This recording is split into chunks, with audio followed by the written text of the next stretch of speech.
Greetings of the day learners. Welcome you all in English class.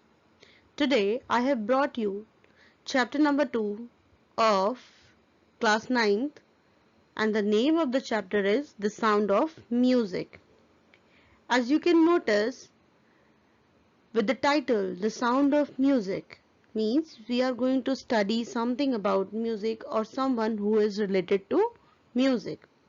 This chapter has two parts in which we are going to study two personalities, two musician or a person who plays instruments, okay, and we have two personalities. First personality, she is a girl, and the special thing about her is that she is specially able. I won't use the word disabled because she was specially able to do something, and her name was Evelyn Glennie. And the chapter is Evelyn Glennie listens to music without hearing it. You might be getting some idea with the title about the special ability of the girl. Evelyn Glennie listens to music, listens to sounds without hearing it. Means by the title we are aware that she might be having some problem in listening, but still she listens. And how she listens, that we are going to study in this chapter. So let's move ahead. Chapter 2, The Sound of Music. Evelyn Glennie listens to sounds without hearing it. Rush hour. Crowds jolt for position on the underground train platform.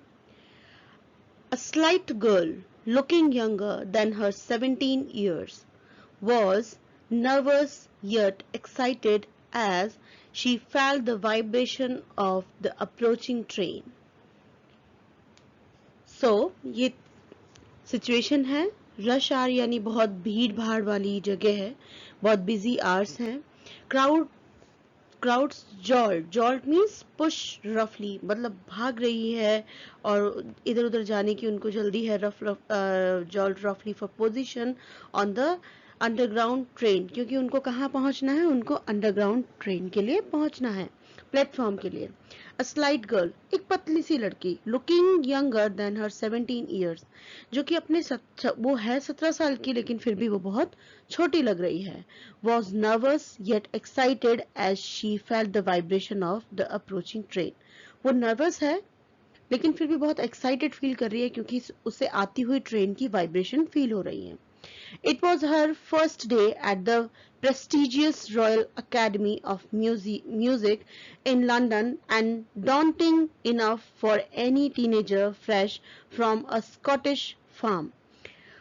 और वो nervous किस लिए थी, excited थी क्योंकि वो train की vibration feel कर रही थी, और नर्वस इसलिए थी क्योंकि आज उसका पहला दिन था, क्योंकि वो prestigious royal academy of music जा रही थी लंदन में, और वहां जाने के लिए उसने अपना पूरा का पूरा जो करेज था, वो थोड़ी डरी हुई थी इनफ फॉर एनी, क्योंकि 17 साल की बच्ची के लिए अगर किसी बहुत बड़ी एकेडमी में अगर वो इंटरव्यू दे या फिर अपना कुछ भी प्रेजेंटेशन दे तो उसके लिए बहुत डराने वाली बात थी या बहुत स्कैर्ड होने वाली बात थी, क्योंकि वो बिलोंग करती थी एक स्कॉटिश फार्म से. वो कोई बहुत ज्यादा प्रोफेशनल नहीं थी, तब तक उसने कुछ सीखा नहीं था. But this aspiring musician, aspiring means आने वाली, who wants to be a musician, जो बनना चाहती थी, musician faced a bigger challenge than a most. She was profoundly deaf.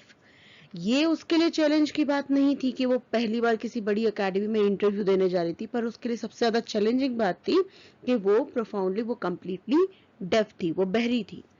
Evelyn Glennie's loss of hearing had been gradual. उनका जो loss of hearing था वो ग्रेजुअल मीन्स धीरे धीरे हुआ था. वो जो पैदाइशी में वो उनका नॉर्मल था, सुनने का पूरी कैपेबिलिटी, बट जो उनका लॉस ऑफ हियरिंग था वो धीरे धीरे हुआ था. Her mother remembered noticing something was wrong. और उनकी मदर को उन्होंने ये नोटिस किया था कि कुछ ना कुछ एवलिन के साथ कुछ ना कुछ क्या है, कुछ ना कुछ रॉन्ग है. और वो उन्होंने कब नोटिस किया, Evelyn was waiting to play the piano, जो वो पियानो बजाने के लिए अपनी वेट कर रही थी. They called her name and she didn't move. उन लोगों ने उसको बुलाया, यानी जो भी वहाँ पे जो इंस्ट्रक्टर थे या टीचर्स थे उन्होंने बुलाया, लेकिन एवलिन ने कोई रिस्पॉन्स नहीं किया। I suddenly realise she hadn't heard, और मुझे ऐसा लगा शायद, I means mother of Evelyn, उनको ऐसा लगा कि शायद उसने सुना ही नहीं। सेज इजाबेल ग्लेनी, इजाबेल जो उनकी मदर का नेम है। For quite a while Evelyn manage to conceal her growing deepness from friends and teachers. कुछ टाइम के लिए तो एवलिन ने अपना ये बढ़ता हुआ बहरापन, जो डिसेबिलिटी थी, उसको छुपाए रखा अपने फ्रेंड्स से और टीचर से। But by the time she was 11 her marks had deteriorated and her headmistress urged her parents to take her to a specialist। और जब लेकिन टाइम के बाद उनके जो मार्क्स थे डेट्रॉइटेड मीन्स वो कम होने लगे, वो अच्छा परफॉर्म नहीं करने लगी। एंड हर हेडमिस्ट्रेस, जो उनकी हेडमिस्ट्रेस थी, वो अर्ज्ड हर पेरेंट्स, उन्होंने उनको रिक्वेस्ट किया कि वो उनको किसी स्पेशलिस्ट के पास लेके जाए। It was then discover that, और तब ये मालूम पड़ा कि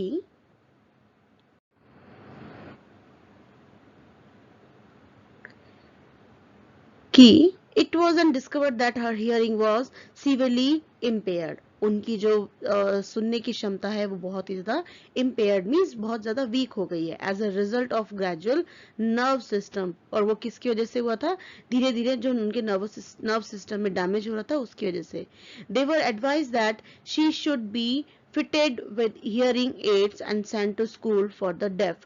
और उनको ये एडवाइस दिया गया था कि उनको जो हियरिंग एड्स थे, यानी जो सुनने की मशीन्स थी, वो उनको फिट कर दी जाए और फिर उन्हें स्कूल भेजा जाए। Everything suddenly look black, says Evelyn. सब कुछ जो था वो एकदम खत्म सा दिखाई दे रहा था, सब कुछ जैसे खत्म हो रहा था। एवलिन बोली, but Evelyn was not going to give up. लेकिन एवलिन जल्दी से हार मानने वाले लोगों में से नहीं थी। She was determined to lead a normal life, और उन्होंने ये सोच लिया था कि वो एक नॉर्मल लाइफ लीड करने वाली हैं, वो डिसेबल वाली लाइफ नहीं जीने वाली। And pursue her interest in music, और वो अपने इंटरेस्ट, जो म्यूजिक में उनका इंटरेस्ट है, वो उसको भी बना के रखेंगी। One day she noticed a girl playing a xylophone. एक बार उन्होंने क्या किया, एक लड़की को नोटिस किया जो क्या बजा रही थी, जाइलोफोन बजा रही थी। देखो, you can see the picture of xylophone here. इस तरह के वुडन स्ट्रक्चर होता है, और ये जो वुड के इन पे बीट किया जाता है इन स्टिक से, तो ये बहुत ही अलग तरह की साउंड निकालते हैं। जाइलोफोन बजा रही थी and decided that she wanted to play it too. और उन्होंने ये डिसाइड किया कि वो भी इसको बजाना चाहती हैं। Most of the teachers discourage her, but बहुत सारे टीचर्स ने उनको बहुत ही ज्यादा डिस्करेज किया। लेकिन जो percussionist Ron Forbes spotted her potential. जो परक्यूशनिस्ट जो होते हैं, means a person who plays the drum and tablas, जो ड्रम से डील करते हैं, उन्होंने ये नोटिस किया कि उनके अंदर बहुत ही ज्यादा पोटेंशियल है, उनके अंदर बहुत ही ज्यादा क्वालिटी है। He began to tuning to large drums of different notes, और उन्होंने दो बड़े बड़े ड्रम्स लिया और उनको अलग तरह से बजाने लगे। Don't listen through your ears, he would say. और वो क्या कहते थे, अपने कानों से मत सुनो। Try to sense it some other way, कुछ अलग तरह से फील करो। Says Evelyn, suddenly I realise I could feel the higher drum from the waist up.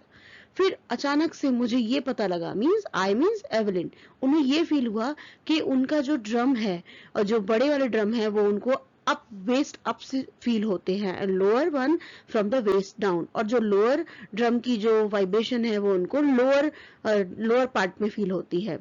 Forbes repeated the exercise, और फॉब ने ये एक्सरसाइज रिपीट करते गए। Soon Evelyn discovered that she could sense certain notes in different part of her body। और बहुत ही जल्दी Evelyn को ये भी मालूम पड़ गया कि वो बहुत ही अलग अलग बॉडी पार्ट से कुछ अलग अलग नोट्स को फील कर सकती हैं। I had learned to open my mind and body to sounds and vibration। मैंने अपने दिमाग को साउंड्स के लिए और बॉडी को वाइब्रेशंस के लिए और साउंड्स के लिए ओपन कर लिया था। The rest was share determination and hard work. और जो बाकी की बात है वो क्या है, वो तो केवल स्ट्रॉन्ग जो मेरा डिटर्मिनेशन था एक नॉर्मल लाइफ को लीड करने के लिए, और जो हार्ड वर्क था, ये सारा उसने काम किया। She never looked back from that point onwards। उस दिन के बाद उन्होंने कभी पीछे मुड़ के नहीं देखा। She toured the United Kingdom with a youth orchestra, and by the time she was 16, she had decided to make music her life। उन्होंने यूनाइटेड अमेरिका में विद अ यूथ ऑर्केस्ट्रा, एक ऑर्केस्ट्रा के साथ बहुत ज्यादा टूर किए। And by the time she was 16, और जब वो 16 साल की हो गई थी, she had decided to make music her life, और उन्होंने ये डिसाइड कर लिया कि वो म्यूजिक को ही अपनी लाइफ बनाने वाली हैं। She audition for the royal academy of music, उन्होंने रॉयल अकेडमी ऑफ म्यूजिक के लिए ऑडिशन दिए and scored one of the highest marks in the history of academy. और अकेडमी की हिस्ट्री में अब तक जितने भी लोगों ने एग्जाम दिया था उन सबसे ज्यादा मार्क्स उन्होंने अचीव किए। She gradually moved from orchestral work to solo performances, और धीरे धीरे करके उन्होंने, पहले वो ऑर्केस्ट्रा में प्ले करती थी एक पार्ट। ऑर्केस्ट्रा मतलब होता है अलग अलग टाइप के इंस्ट्रूमेंट होते हैं और अलग अलग उनको जो बजाने वाले होते हैं वो साथ में एक म्यूजिकल परफॉर्मेंस देते हैं, लेकिन यहाँ पे ऑर्केस्ट्रल परफॉर्मेंस के बाद वो सोलो परफॉर्मेंस देना चाहती थी और उन्होंने वो देना स्टार्ट किया। At the end of her 3 years course, 3 साल के कोर्स के बाद, she had captured most of the top award. उनको बहुत सारे अवार्ड मिले। And for all this, इसके लिए Evelyn won't accept any hint of heroic achievement. और वो इसमें बहुत ज्यादा heroic achievement नहीं मानती, वो ये नहीं एक्सेप्ट करती कि उन्होंने कुछ अलग किया। If you work hard and know where are you going, you will get there. अगर आप मेहनत कर रहे हो और आपको पता है कि आपको कहाँ जाना है तो आप डेफिनेटली वहीं पहुंचोगे। And she got right to the top, और वो बहुत ऊपर पहुंची। The world's most sought after multi percussionist with a mastery of some 1000 instruments and hectic international schedule, और वो इतनी ज्यादा सोलो परफॉर्मेंस देने लगी थी और अलग अलग मोर देन 1000 इंस्ट्रूमेंट्स पे वो प्ले करती थी और हेक्टिक इंटरनेशनल स्केड्यूल उनके हुआ करते थे। It is intriguing to watch Evelyn function so effortlessly, और बहुत ही ज्यादा इंट्रिगिंग होता था, बहुत ही ज्यादा फैसिनेटिंग होता था उनकी परफॉर्मेंसेस को देखना विदाउट हियरिंग, और अपने आप को आप रेजिस्ट नहीं कर पाओगे उनकी परफॉर्मेंस को सुनने से। In our 2 hour discussions she never missed a word, और जो पर्सन यहाँ पे इंटरव्यू ले रहा है वो ये बोलता है कि 2 घंटे की कॉन्वर्सेशन में एवलिन ने एक भी वर्ड को मिस नहीं किया। As I told you that she was not able to hear but she used to read the lips, और उन्होंने एक भी वर्ड को मिस नहीं किया। Man with bushy beards give me troubles, जिन लोगों के बुशी बियर्ड होती है, मूछ दाढ़ी ज्यादा होते हैं, वो मुझे थोड़ी सी ट्रबल देते हैं। शी लाफ्ड, और ये कह के वो हंसी। रीजन क्या था?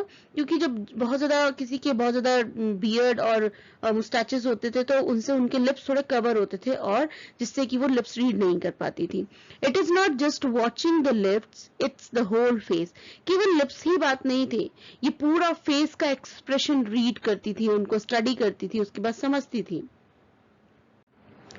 स्पेशली द आईज, और पूरे फेस के साथ वो किसको बोलती हैं? Specially the eyes.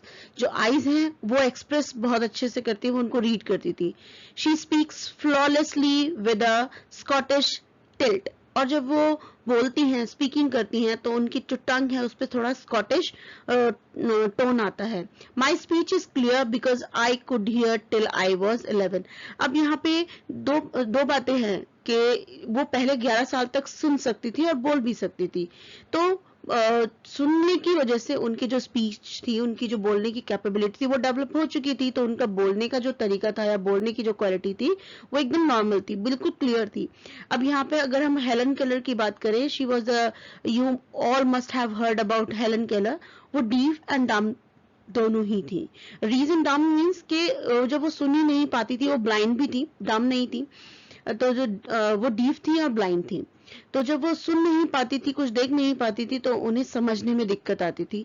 लेकिन उनकी टीचर ने उनको अलग अलग तरह से उनको भी बोलना सिखाया था, तो उनकी जो स्पीच थी वो क्लियर नहीं थी because she was not able to hear from the birth. But यहाँ पे एवलिन के साथ था कि till 11 she heard and she was able to speak, so that's why this was the reason her speech was clear. She says but that doesn't explain how she managed to learn French and master basic Japanese. लेकिन इससे ये clear नहीं होता कि उन्होंने French कैसे सीखी, क्योंकि बचपन में तो उन्होंने स्कॉटिश लैंग्वेज सीखी थी, उसके बाद उनकी जापानीज भी उन्होंने कैसे सीखी. As for music, she explains, it pours in through every part of my body. And what she says like music is poured in her each part of body. वो उनके पूरे बॉडी में है म्यूजिक, वो हर बॉडी के हर part से music को feel कर सकती है. It tingles in the skin, my cheekbones and even in my hair. जब मैं म्यूजिक प्ले होता है तो मुझे मेरे चीक बोन में फील होता है, मेरे बालों में फील होता है, मेरे स्किन पे फील होता है. When she plays the xylophone, she can sense the sound passing up. और जब वो xylophone बजाती हैं तो जो साउंड का वाइब्रेशन है वो उनको सेंस होता है पास होता हुआ. The stick into her finger tips, क्योंकि वो स्टिक से बजाती हैं, you can see in the picture, stick से बजाती हैं और वो उनके फिंगर टिप से होते हुए. By leaning against the drums, और वो अपने आप को ड्रम्स के अगेंस्ट लीन करती है कि वाइब्रेशन उन्हें फील हो. She can feel the resonance flowing into her body, और वो जो इको साउंड है, रेनोसेंस से जो इको है वो उनको अपनी बॉडी में जाते हुए फील होती है. On a wooden platform she removes her shoes to that the vibration passes through her bare feet and up her legs. And here is the most important thing, whenever she gives a performance she never wears shoes. And the reason behind it, because bare foot में उनको क्या होता है, उनको bare foot में vibration feel होता है wooden floor पे, इसीलिए वो अपने shoes को remove कर देती थी. Not surprisingly, Evelyn delights her audience. और ज्यादा सरप्राइज वाली बात नहीं है, वो अपने ऑडियंस को बहुत ही आनंद पहुंचाती थी अपने म्यूजिक के through. In 1991 she was presented with the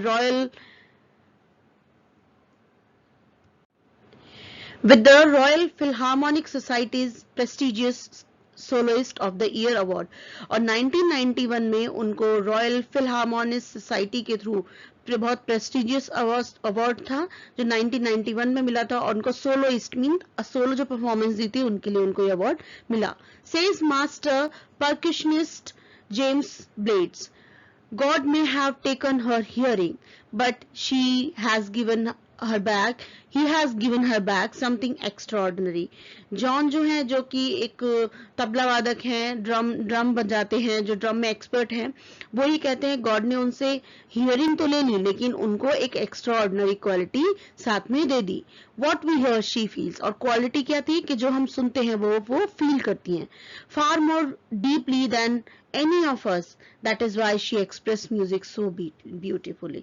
और शायद हमसे कहीं ज्यादा, इसीलिए वो हम लोग नॉर्मल होने के बाद भी म्यूजिक को इतना अच्छा प्ले नहीं कर पाते, हमको इवन प्ले करना ही नहीं आता, लेकिन वो बहुत अच्छे से प्ले करती हैं और बहुत ही अच्छे से उसको एक्सप्रेस करती हैं. Evelyn confesses that she is something of a workaholic. Workaholic होता है एक पर्सन जिसको कि जो काम से ज्यादा दूर नहीं रह पाता, जिसे हमेशा कुछ ना कुछ करने की इच्छा होती है. लाइक वो बहुत ही ज्यादा हार्ड वर्किंग होता है, उसको कुछ ना कुछ काम चाहिए हमेशा. I have just got to work, often harder than classical musicians, but the rewards are enormous. Apart from the regular concerts, Evelyn also gives free concerts in prisons and hospitals. वो बहुत ही ज़्यादा वर्कहॉलिक हैं, उनको वो अलग अलग concerts करती हैं क्लासिकल म्यूजिक्स में और बहुत ही ज़्यादा सीखती हैं. Like often harder than classical music, but the rewards are enormous. लेकिन इसका जो रिवॉर्ड होता है वो बहुत ही बड़ा होता है. Apart from the regular concerts, वो बहुत ही ज़्यादा फ्री कॉन्सर्ट्स भी करती हैं प्रिजन्स में और हॉस्पिटल्स में. और उसका रीज़न है कि बीमारों को हील करने में म्यूजिक काम करता है. प्रिजन्स में जो क्रिमिनल माइंडेड होते हैं उनको थोड़ा सूद करने के लिए, उनको चेंज करने के लिए वो म्यूजिक कॉन्सर्ट्स करती हैं. She also gives highly priority to classes for young musicians, और वो बहुत ही ज्यादा प्रायोरिटी देती हैं यंग म्यूजिशियंस को. And Richlin of the Beethoven Funds for Deaf Children says she is a shining inspiration of deaf children. They see that there is nowhere that they cannot go. और वो ये बोलती हैं, वो जो एन रिशलिन है वो बोलती हैं, she is shining inspiration of the deaf children. वो जो बहरे बच्चे हैं उनके लिए वो एक चमकती हुई सी प्रेरणा है। They see that there is nowhere, और वो उन्हें ये सिखाती हैं दुनिया में ऐसी कोई भी जगह नहीं है जहां पर कि वो जा नहीं सकते। एवलिन मीन्स वो ऐसी कोई भी चीज नहीं है जो वो कर नहीं सकते, ऐसी कोई भी चीज नहीं है जहां पे वो फेल हो जाएंगे। They are just normal like others. Evelyn Glennie has already accomplished more than most people twice her age, और उन्होंने इतना ज्यादा कंप्लीट कर लिया है, कंप्लीट इतना ज्यादा रिनाउंड हो गई है, इतना ज्यादा उन्होंने अचीव कर लिया है जो कि नॉर्मल लोग अपनी दुगनी एज में, उनसे दुगनी एज में अचीव करते हैं। She has brought percussion of the front of the orchestra, और वो जो अब जो मेन है वो जो परक्यूशन है, सोलो परफॉर्मेंस है या ड्रम्स को वो फ्रंट में लेके आई है ऑर्केस्ट्रा को, and demonstrated that it can be very moving, और उन्होंने ये डिमॉन्स्ट्रेटेड किया है कि ये बहुत ही ज्यादा मूविंग है। She has given inspiration to those who are handicapped, और ऐसे लोगों को जो हैंडीकैप्ड हैं उन्होंने उनको इंस्पिरेशन दी है। People who look at her and से, जो उनकी तरफ देखते हैं और कहते हैं if she can do it I can, अगर वो कर सकती हैं तो ऑब्वियसली मैं तो कर ही सकता हूं। And not the least she has given enormous pleasures of millions, और सबसे ज्यादा बड़ी बात, उन्होंने जाने कितने ही लोगों को अपने म्यूजिक के थ्रू बहुत ही ज्यादा प्लेजर फील करवाया, आनंद की अनुभूति करवाई है। So this chapter ends. I hope that you have understood the explanation. Thanks for watching. If you like the video, then subscribe NCERT on your tips. Don't forget to subscribe. Thank you.